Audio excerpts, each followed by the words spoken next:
How did the picture end up in jail? It was framed.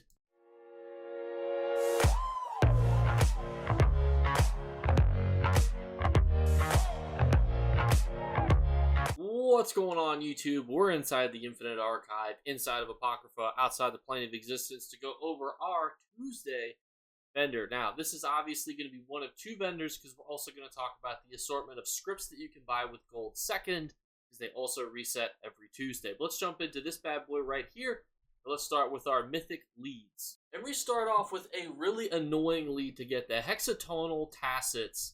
That is one that you actually had to get from doing inside of the Imperial City, and you have to actually kill sewer bosses, which can be, one, annoying, two, stressful to try to find them, and three, it can be pretty annoying to try to solo, so it means you're going to have to do it with the group. Now, the benefit is you do get Bloodlord's Embrace, which is a pretty overall good mythic, but the mythic is pretty niche. It's really used for specific types of tanking, so if you're not really interested in tanking, you're really not rushing out there to get this lead, then I wouldn't worry about it. Also, remember, too, we have the event coming up here soon, Mid-Year Mayhem, which means that everybody's going to be in the Imperial City, which means it's going to be easier to find groups to get leads that are going to be Imperial City based. So, overall, wouldn't worry about it too much. If you're trying to get it, I'd save it towards Mid-Year Mayhem, but if you're like, I want this right now, it's a good lead. It's annoying to get. Then next up, we have the Umbral Frame, which is actually another one that's niche, but pretty easy to get. So this is going to be location, just delves, going into Apocrypha, getting these different types of delves, Necrom. It's overall pretty easy. You get a furniture piece for completing it. I mean, if this tickles the pickle, maybe you want to get this, but honestly, I would say it's a delve boss. Just go out there and kill some delve bosses and get it normally. And we're moving on. Next up, we have Mother Zenart's Shoulders. Now, these are like the woodland themed. If you ever wanted to wear some tree bark on your shoulders for whatever reason, this is the style for you. However, unless you are flooded with archival fortunes and you really want to save gold, this is overall not worth it. This is not resellable, which means that you have to be benefiting from it on your character.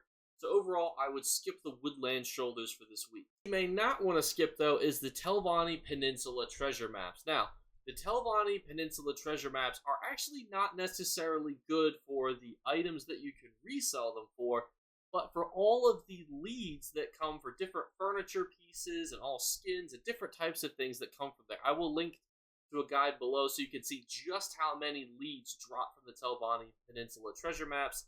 The sets there are, fine. They're not going to, bankrupt you, but really you're going to be doing it to try to get some of those leads. This is definitely something that you may want to consider if you're looking for anything, or if anything in the description below tickles the fancy, go get these maps here for 2,000 each. Next up, we have Companion Gear Jewelry. Now, this is, again, not resellable, so the value is how much value are you getting as an individual player. And to me, this is actually a pretty good value, because even if you get DPS rings or healing rings and you're making a tank, down the road, you still may want to use those rings and make a different type of companion. Therefore, it's worth it. You're always going to get a ring or a necklace, versus if you get, let's say, equipment, such as weapons, you might get a healing trait on a sword. Well, that's useless, but at least if you get a healing trait on a ring, you can at least use it on a healer in the future. This is definitely one of the better ones to gamble on, and jewelry is still one of the more expensive companion pieces to get regardless. Next up, we have our two furnishing books, which we are going to skip, and we're also going to be just briefly looking at these scripts, but we've done so much research on scripts these days that unless any of these, such as the Interrupt, the Knockback, or the Leeching Thirst, unless you desperately want to use those right now, definitely wait and use those in the future, because you're going to be able to farm them relatively easily or buy them with gold. And then we have our traditional trophies at the end. You have the Big Ear Ginger Companion Kitten, which you can get very cheaply with gold.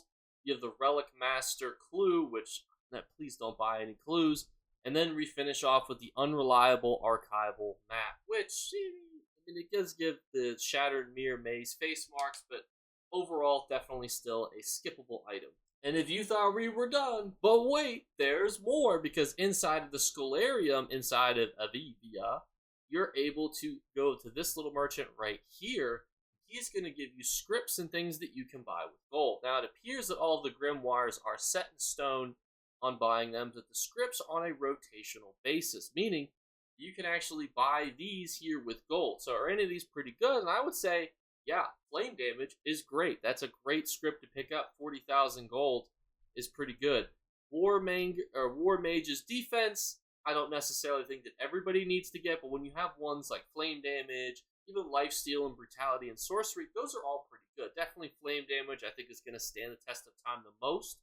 So if you're struggling and you don't actively farm a lot of daily quests, this could be a good pickup for you. But if you do farm daily quests, don't feel like you need to get these. But dear friends, that's going to wrap up this Tuesday video for us. We have some good assortment of items, including our new Tuesday vendor, which we'll keep on the assortment here. But again, it's going to depend on you. How often do you farm gold versus quests versus the Infinite Archive versus how much time do you want to spend in places like the Imperial City? How many time do you want to have buying treasure maps? You know, ESO is a game of currencies and time management. It really just comes down to how much time you want to allocate towards different activities and then using what you find fun, whether that's PvP, turning your AP into different useful things, Archival Fortunes, turning those into useful things, and so on. That's what I try to do with you guys here today, is how do we break down those resources and make sure that you're getting the most bang for your buck? Because to me, that's what's important when we talk about it in these videos. So everyone, thank you guys so much again for watching. We're doing our 3 giveaway drawings. All you have to do to enter is leave a comments below. Any comment that doesn't get removed is entered into the drawing. Then you just have to be subscribed on YouTube. But if you want additional entries, just make sure you're following on Twitch and Twitter. That way it can look credible in the eyes of the people that check those social media pages. And then the third thing is a random word be hidden upon the screen during one of the videos with a small audio cue. If you're the first person to find it and comment it, you will win. Last month it was duck. Let me know if you find this one in the comments below. It'll be on a random video this month, and I'll catch you guys later. Bye, guys. You better remember to like and subscribe to Jakeclips. Or you should. I might have to pluck your eyes if you don't. Or, better yet, I'll skip rope with your entrails. Do it now. Subscribe. Ta-ta. Off with you.